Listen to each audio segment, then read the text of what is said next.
Hey guys, welcome back to the layout. Before we get started on layout, I'll just show you a couple of projects we've been working on. My buddy Cole's been helping me out with sounds.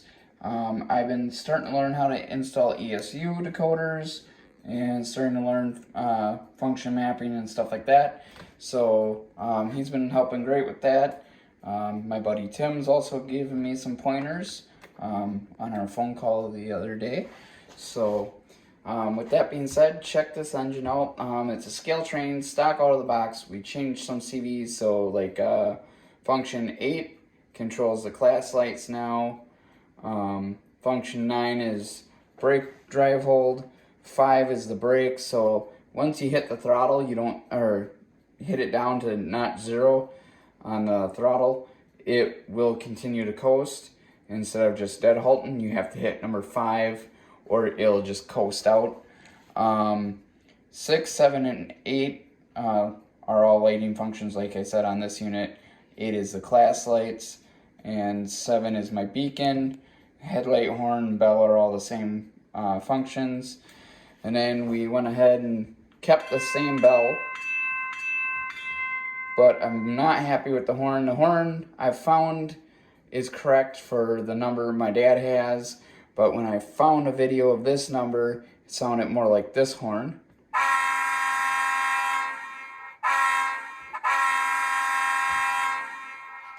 So we changed the horn and made it more correct for this number.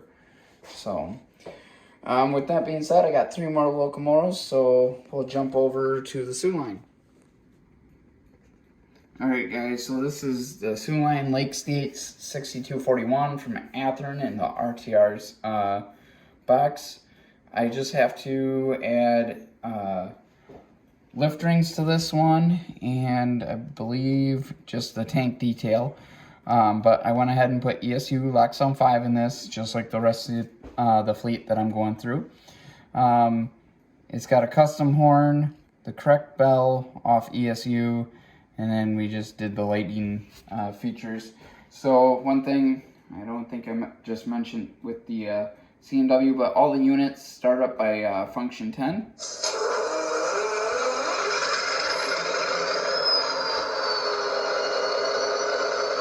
And then on this unit, 6 is my beacon.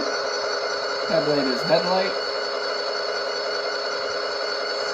Here's the bell. And then one thing I am doing with all the locomotives is when they go in reverse, I've watched them plenty of times while switching out trains in Neenah. When they hit the reverse light comes on, but the cab light stays on and dims. So I've had all these locomotives do that as well. Here's the custom horn.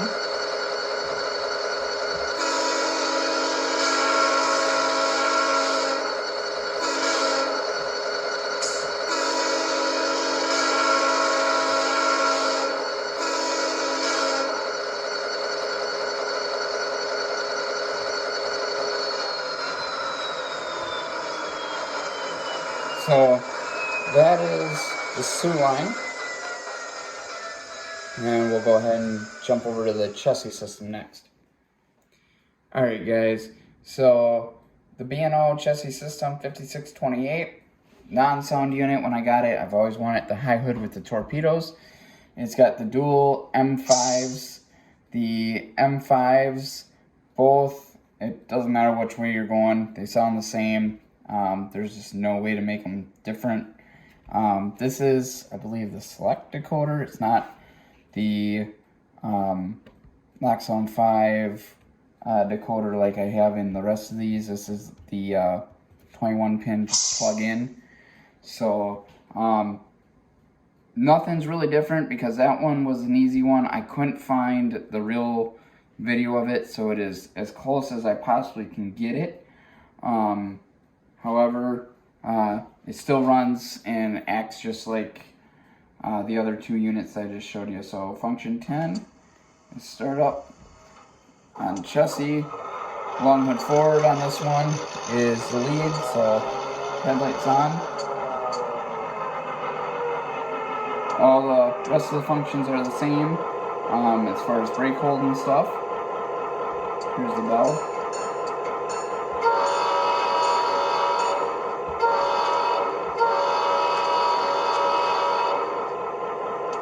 And then if Nick will pan over,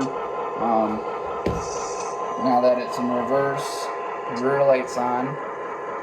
But then if he pans back over to the other side, the front light is just dim. So that is how I have all the units, like I was saying. And put on drive forward and let you hear this.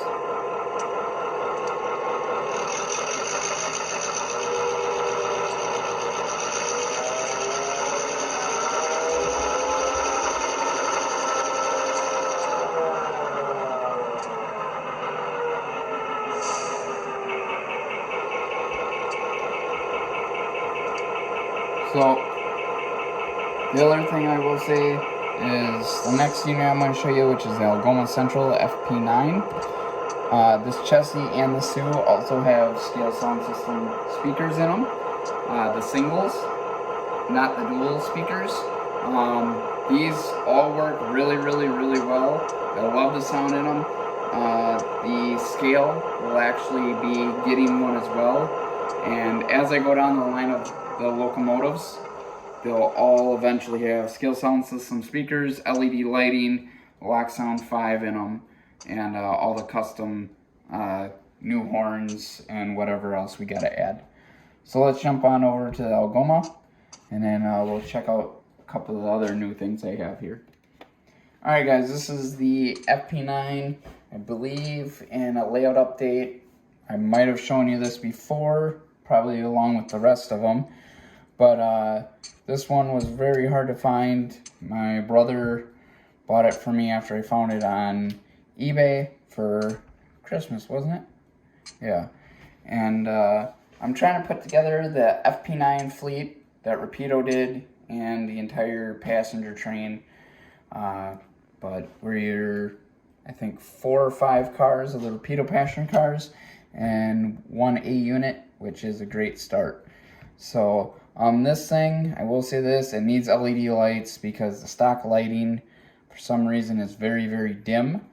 And we got the class lights working on green, which I'll show you, but for some reason the white light doesn't come in proper, so we'll be getting rid of the little board that's in the front and doing all probably 402 LEDs.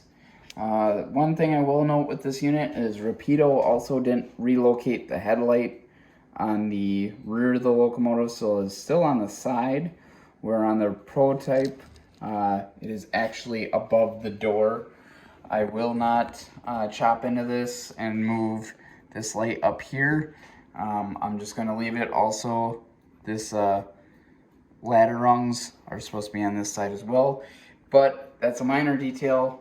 They're not going to be really seen from the back. They're always going to be, most of the time, cab forward. But yeah, so just one little flaw, which compared to the rest of the unit is no worry. So at least the majority of the unit is done 100% correct. Let's go ahead and listen to this.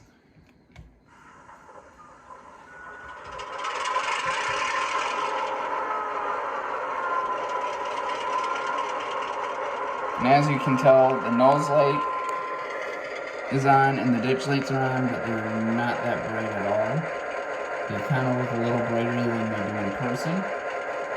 I'll go ahead and turn on the class lights on green. So that is the green class lights. And then that is the clear class lights, which are still kind of dim.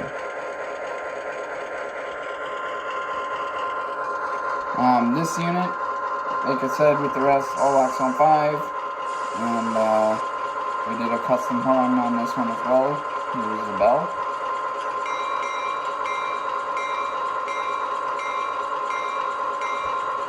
And here's the horn.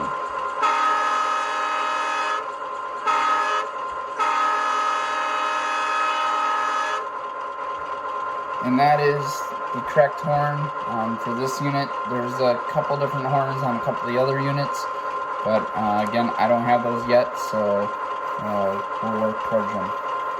Anyways, guys, that is it for the layout locomotive update, and now we'll move into what's new and what's going on the layout. Alright guys, so the only new thing that I have out to show you guys right now is there's a few other new things, but I'm working on them at home. I'll have them in the next layout update. Is 2 new 3-packs of containers, both from Athearn, the Maersk, and the CP ones. I just wanted this one because it was the newer modern scheme that they're doing for some reason, the rainbow scheme, and then the other 2 Maersk schemes. I just like a variety of containers. I haven't seen one of the rainbow ones yet come through on CN, but we get a lot of Maersk containers, so as soon as I see one, I'll have a reason for it to be on the CN intermodal. So, but anyways guys, we'll go ahead and jump into the layout update now. Alright guys, so we had a problem with the incline. The incline that we started ended up being too shallow, so we bumped it up to, I think, about a 2.5–3% grade, somewhere in there. The engines make it up and down it perfectly fine, because I know it's less than the Model Railroad Club that we're a part of at Paper Valley, so I know for a fact they'll make it up this one pretty easily. So if Nick just wants a pan around here, we ended up raising it, like I said, all the way around. We actually comes up pretty high over here. It starts out as, I think, a 2.5% grade, turns into a 3% grade right through here. And right here is where it'll all come out from this brace to the curve here with a solid bridge. So that bridge is going to be a 2-piece bridge on masonite or a hardboard or something, so we can lift it on and off the layout when we need. And it'll curve around up here, and right here is, we got to add some more bracing and stuff, but this track, the main comes here, and this one goes into loading track 1. This one comes into curve switch right here, which goes in loading track 2 and the LS&I power track. So there'll be 4 locomotives there. And then it continues around the peninsula, comes into a sweeping curve turnout, and then comes into the siding that will eventually come into another sweeping curve turnout. And it's long enough to hold about 25 cars for ore cars. So then the cars will be brought up in strings of 25, stopped here. LS&I will come grab them out of the siding, take them into the loader, and then once they have a fully loaded train, they'll run a train down to the point yard. So, but right here, after the curve turnout, turns into the Y, and then we'll break off and go into what my dad wants to do for the Horicon yard, Horicon yard up in the corner, and the Picket Co-op up there. So, the other thing that's new is down here on the lower grade. We got to put some more bracing in, but we were able to put some more table top in for the gravel company, because we're going to have a huge gravel scene here. 2 tracks. There'll be a curved turnout over here, and we got to add a turnout, slightly curved turnout, and up there. That way we actually had room for something, because the sawmill that we wanted to put here was not going to work. Not with how the terrain is going to be, with how high it had to be. So there's actually this table piece here. And now I'll go over what will be the dispatcher's office. and the sawmill and stuff will be up here. Now, if you take a look over here, which you guys seen in the opening of this video, this is the backdrop. This will all be filled in with foam, and we're actually going to notch this down from here to here, so it's actually board level here, and it's actually going to come down on an angle, and then right about here for height will be pretty much a shadow box, and there'll be 4 of them. One here, one here, one here, and one right here. And one will have a snow shed, one will have an open scene just going from tunnel to tunnel, and then another one will have rock sheds on each tunnel coming in and out. And then over here, which you guys have probably noticed in the background, my brother's working on the dispatcher area. So we're going to get a new chair eventually instead of this one. We got the 2 screens up. We'll have 3 mini screens on the bottom. That way one will be in our Stevens Point tower. That'll sit on that end of the layout. One out of each side of the building will have a camera of the windows, and you'll be able to see it, so it's like you're up in the tower. Another one will see the bar yard for CSX down in staging where the locomotives are, and another screen will see the yard down here, down by the yard entrance, so they can see what's coming in and out.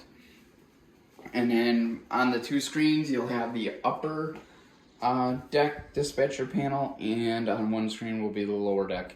So this will be part of the upper deck all the way down, and then where it joins in to the lower deck is where the other dispatcher panel will be. And then for the lower deck, it'll control everything all the way down into the hidden staging.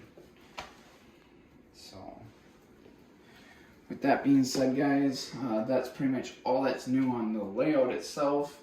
We did also get one other thing for the layout, and that is a remote light system. It's just a plug up here with pretty much Wi-Fi control off a remote. We can hit it and all the lights go out and turn them all on. For the longest time it was walk in here, flip these light switches on over here, which are the fan and the main building lights that were in here, and then have to walk around the room and turn all the lights on and off. Now we can, like I just showed you, turn them on and off with a switch. So I'm thinking about putting that right here on a little Velcro tape, or even on the end of the layout. The only other thing, 2 things that we did get for the layout is we always end up being out here like we are tonight at like midnight, almost 1 o'clock, somewhere in there. So we got a clock. As you can see, it really didn't help tonight because of the time.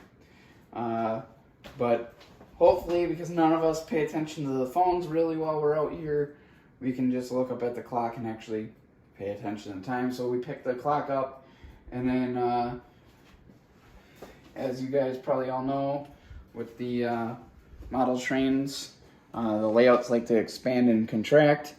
So we got a temperature reader. It says whether it's okay in the building or if it's not, for humidity and whatnot. It tells you the humidity, the temperature in the building. Like right now, a high of 70, a low of 68 for temp. Says the building's okay. And then for humidity, it's 50% on the high side, and that's probably because I was just holding it. And then 41% on the low side. It's just something real cheap, but at least we can now monitor the room, how cold it gets, how hot it gets. It's got a magnetic back, so we can just stick it right here on the shelving bracket, and we're all good to go. I guess the only other last thing that I'll show you is on this side. I don't know if I've showed you guys this or not. But we got a rolling cart from my mom, my brother, and my stepdad. Right now it's just used as clutter, but we got drinks in here. We got the radio. This is mainly going to be for the radio stand and whatever else we want. But my brother also picked up a mini fridge. It's just for soda, water, whatever drinks. Holds 18 cans of soda or 6 bottles of water. It was only 50 bucks. It goes to 38 degrees for how cold it'll get. So it's nice. We've been using it ever since we got it, constantly refilling it. So I mean, we've gone through almost a whole half pack of water. And I want to say 3 12-pack cases of Mountain Dew. So, but yeah, guys, that is literally everything that is new on the layout, minus what I don't have here for new rolling stock that I want to show you guys, because again, I'm working on them. They're Acurail kits, so once they're built, I'll bring them out here and show you the next layout update. But anyways, guys, thanks for watching. See you next time, and keep doing the model roading.